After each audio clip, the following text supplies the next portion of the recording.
ಇವತ್ತು ನಮ್ಮ ಮನೇಲಿ ಚಿಕನ್ ಸಾರು ಮಾಡೋಕ್ಕೆ ಚಿಕನ್ ತೊಗೊಂಡು ಈ ಥರ ಮಿಕ್ಸ್ ಮಾಡ್ಕೊಂಡಿದ್ದೀನಿ. ಈ ಥರ ಮಾಡ್ಕೋಬೇಕು, ಸಖತ್ತಾಗಿ ಬರುತ್ತೆ. ರೆಡಿಯಾಗಿದೆ ನೋಡಿ ಚಿಕನ್ ಸಾರು, ಸಿಂಪಲಾಗಿ ಮಾಡೋದು. ಈಗ ಮೊದಲಿಗೆ ಚಿಕನ್ ತೊಳೆದಿಟ್ಕೊಂಡಿದ್ದೀನಿ ನಾನು. ಅದಕ್ಕೆ ಮಸಾಲೆ ಹಾಕೊಳ್ಳೋಣ. ಗರಂ ಮಸಾಲ, ಧನಿಯಾ ಪುಡಿ, ಅರಿಶಿಣ, ಖಾರದ ಪುಡಿ, ಆಮೇಲೆ ಉಪ್ಪು. ಇದಕ್ಕೆ ಸ್ವಲ್ಪ ಎಣ್ಣೆ ಹಾಕೋತಾ ಇದ್ದೀನಿ. ಈಗ ಮಿಕ್ಸ್ ಮಾಡ್ಕೊಳ್ಳೋಣ ಕೈಯಿಂದ. ಎಲ್ಲ ಅರಿಶಿಣದು ಚಿಕನ್ಗೆ ಹತ್ತೋ ಥರ ಈ ಥರ ಮಿಕ್ಸ್ ಮಾಡ್ಕೊಳ್ಳೋದ್ರಿಂದ ಅದಕ್ಕೆ ಕಲರ್ ಬರುತ್ತೆ, ಚೆನ್ನಾಗಿ ಮಿಕ್ಸ್ ಆಗುತ್ತೆ ಚಿಕನ್ನು. ಆವಾಗ ತಿನ್ನೋಕ್ಕೆ ಟೇಸ್ಟ್ ಚೆನ್ನಾಗಿ ಬರುತ್ತೆ. ಈ ಥರ ಮಿಕ್ಸ್ ಮಾಡಿಡೋದ್ರಿಂದ ಚಿಕನ್ ಚೆನ್ನಾಗಾಗುತ್ತೆ.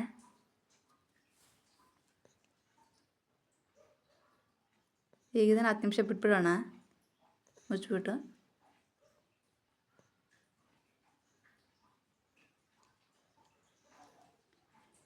ಈಗ ಗ್ಯಾಸ್ ಮೇಲೆ ಇಟ್ಕೊಂಡಿದ್ದೀನಿ. ಸ್ವಲ್ಪ ಎಣ್ಣೆ ಹಾಕ್ಕೊಂಡು ಮಿಕ್ಸ್ ಮಾಡ್ಕೊತಾ ಇದ್ದೀನಿ.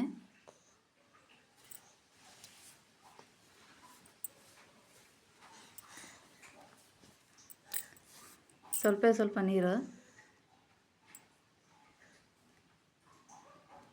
ಕಟ್ ಮಾಡಿರೋ ಮೆಣಸಿನ್ಕಾಯಿ, ಈರುಳ್ಳಿ, ಟೊಮೊಟೊ ಹಾಕೋತಾ ಇದ್ದೀನಿ. ಅದು ಮಿಕ್ಸ್ ಆಗೋವರೆಗೂ ಮಾಡ್ಕೊತಾ ಇದ್ದೀನಿ. ಈ ಥರ ಮಾಡೋದ್ರಿಂದ ಚಿಕನ್ ಚೆನ್ನಾಗಿ ಬರುತ್ತೆ ತಿನ್ನೋಕ್ಕೆ. ಜಾಸ್ತಿ ಏನು ನೀರಾಗಲ್ಲ ಅದು. ನೋಡಿ ಈ ಥರ ರೆಡಿ ಆಗ್ತಾಯಿದೆ. ನಾವು ಮೊದಲೇ ಹಾಕಿದ್ದೀವಲ್ಲ ಮಸಾಲೆ ಎಲ್ಲ ಮಿಕ್ಸ್ ಆಗಿದೆ ಅದಕ್ಕೆ. ಈಗ 2 ಗ್ಲಾಸ್ ನೀರು ಹಾಕೊಳ್ಳೋಣ.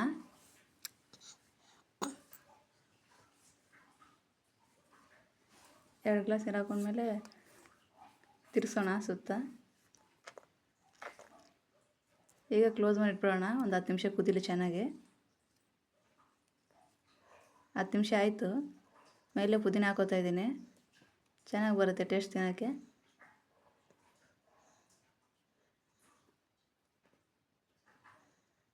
ನೋಡಿದ್ರಲ್ಲ ಚಿಕನ್ ಸಾರು ಮಾಡೋದು ಎಷ್ಟು ಸುಲಭ ಅಂತ.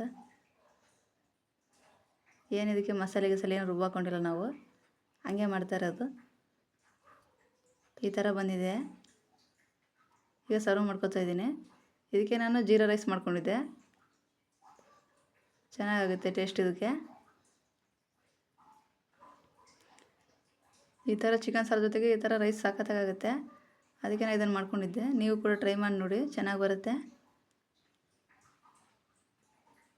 ತುಂಬ ಟೇಸ್ಟಿಯಾಗಿ ಸಖತ್ತಾಗಿ ಬಂದಿದೆ ಚಿಕನ್ ಸಾರು.